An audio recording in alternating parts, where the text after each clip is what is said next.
പണ്ട് എൻ്റെ കുട്ടിക്കാലത്ത് അമ്മ സ്ഥിരമായിട്ട് എനിക്ക് ഉണ്ടാക്കി തന്നിരുന്ന നിറച്ച ദോശ അല്ലെങ്കിൽ മടക്ക് ദോശ, അതാണ് ഇന്ന് തയ്യാറാക്കുന്നത്. 1.5 കപ്പോളം മൈദയിലേക്ക് ഉപ്പും ചെറിയ ജീരകവും വെള്ളം കൂടെ ചേർത്ത് കുറച്ചൊരു കട്ടിക്ക് കലക്കിയെടുക്കണം. ഒരു മുറി തേങ്ങ ചിരവി അതിനകത്തേക്ക് ഒരു പിടി പഞ്ചസാര, ചെറിയ ജീരകം, കുറച്ച് എള്ള്, 1/2 സ്പൂണോളം നെയ്യ്, ഇത്രയും ചേർത്ത് കൈകൊണ്ട് നല്ലോണം ഞെരടി തിരുമ്മി ഒരു സൈഡിലേക്ക് മാറ്റി വയ്ക്കുക. ദോശത്തട്ട് നന്നായി ചൂടായി വരുമ്പോൾ നെയ്യ് തൂവി കൊടുക്കണം.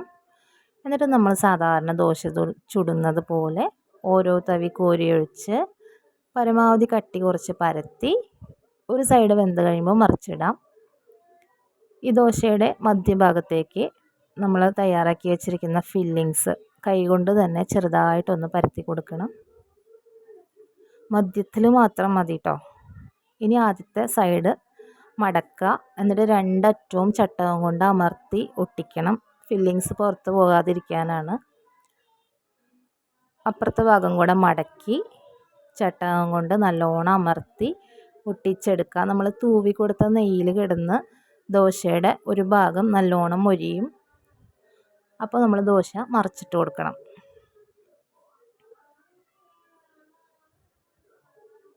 കണ്ടോ, ഉള്ളിയുടുപ്പ് ഇട്ടതുപോലെ ദോശ, പുള്ളി ദോശ കാണുമ്പോൾ തന്നെ നല്ല രസമുണ്ടല്ലേ. ഇത് കഴിക്കുമ്പോഴേ പഴയ ഓർമ്മകളിലേക്ക് നമ്മൾ പോവും. പണ്ട് സ്കൂൾ വിട്ട് വന്നിരുന്നതും പോയിരുന്നതും കളിച്ചിരുന്നതും ഒക്കെ. ഇന്ന് കുട്ടികളൊക്കെ മൊബൈലിലും ടി വിയിലൊക്കെ ഒതുങ്ങിക്കൂടി.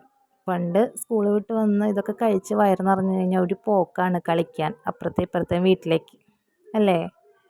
നമ്മുടെ ഫില്ലിങ്സ് അധികം റിച്ച് അല്ലാത്തത് കൊണ്ട് കാണുമ്പോൾ തന്നെ ഒരു ലാളിത്യമുണ്ട്.